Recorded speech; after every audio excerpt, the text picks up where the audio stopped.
ಸಾಕಷ್ಟು interesting questions ಇರುತ್ತೆ. So ನಿಮ್ಗೆ ಎಷ್ಟು ಕಷ್ಟ ಆಯಿತು ರೈಟಿಂಗಲ್ಲಿ ಅಂತ? ಅದ್ರ ಕತೆ ಏನು ಅಂತ ನೀವು ಇಂಡೈರೆಕ್ಟ್ ಆಗಿ ಕೇಳ್ತಾ ಇದ್ರಲ್ವಾ? ಇಲ್ಲ, ನೀವು ಕೇಳೋ ಪ್ರಶ್ನೆಗಳಿಗೆಲ್ಲ ಆನ್ಸರ್ ಮಾಡ್ಬೋದು, ಆದರೆ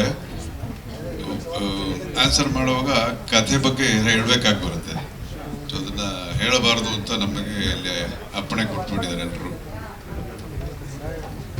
ಅಂದರೆ ಅದೇ ಇವಾಗ ಇದಕ್ಕೆ ಮುಂಚೆ ನಾನು ಹೇಳ್ದಂಗೆ ಧ್ರುವನ್ಗಿರೋ ಫ್ಯಾನ್ಸ್, ಧ್ರುವ ಒಂದು ಪ್ರತಿ ಒಂದೊಂದು ಸೀನ್ನಲ್ಲೂ ಸರಿ, ಟೋಟಲ್ ಸಿನಿಮಾನು ಅವ್ನು ಏನು ಮಾಡೋಗ್ಲು ಇದು ಫ್ಯಾನ್ಸ್ನ ಮೈಂಡಲ್ಲಿ ಇಟ್ಕೊಂಡೆ. ನನ್ನ ಅಭಿಮಾನಿಗಳು ಇದನ್ನ ಇಷ್ಟಪಡ್ತಾರಾ?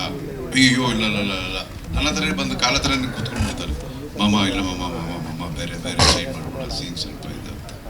ಸೊ ಪ್ರತಿ ಒಂದೊಂದು ವಿಚಾರದಲ್ಲೂ ತನ್ನ ಬಗ್ಗೆ ಯೋಚನೆ ಮಾಡದೆ ನನ್ನ ಫ್ಯಾನ್ಸ್ಗೆ ಇಷ್ಟ ಆಗುತ್ತಾ ಇದು ಅನ್ನೋ ಒಂದು ಅದೇ ಮೈನ್ ಚಾಲೆಂಜ್. ಇವಾಗ ನನಗೆ ಕತೆ ಬರೆಯೋರು ಅದೇ, ನಾನು ಒಂಥರ ಬರ್ಕೊಂಡು ಹೋಗ್ತಾ ಇರ್ತೀನಿ, ಇಲ್ಲ ಇಲ್ಲ ಇದನ್ನು ಚೇಂಜ್ ಮಾಡಬೇಕು ಅನ್ನೋ ವಿಚಾರ.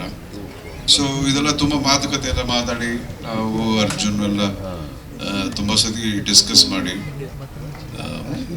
ಈ ಒಂದು ಮಟ್ಟಕ್ಕೆ ಅರೈವ್ ಆಗಿದೆ.